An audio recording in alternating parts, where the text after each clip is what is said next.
جماهير الزمالك هتكون على موعد إن شاء الله يوم الأحد مع مباراة الافتتاح في دوري المجموعات في الكونفدرالية، ونادي الزمالك جاب موافقة بحضور أكثر من 46 ألف متفرج لتكون احتفالية وداع بمحمد صبري.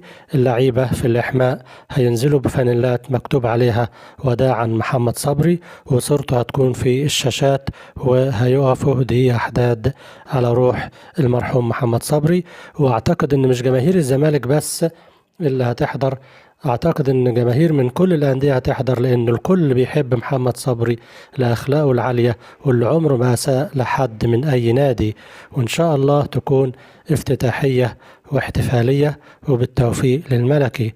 وعلشان كده بأرجو وأتمنى من لعيبة الزمالك إنهم يموتوا نفسهم ومعاهم مديرهم الفني اللي أتمنى إنه يكون درس المنافس كويس علشان يخرجوا بالليلة بما يفرح محبي محمد صبري، وما ينكدوش على الجماهير ويروحوهم زعلانين، ويجعلوها ليلة وأمسية تليق بالمرحوم محمد صبري.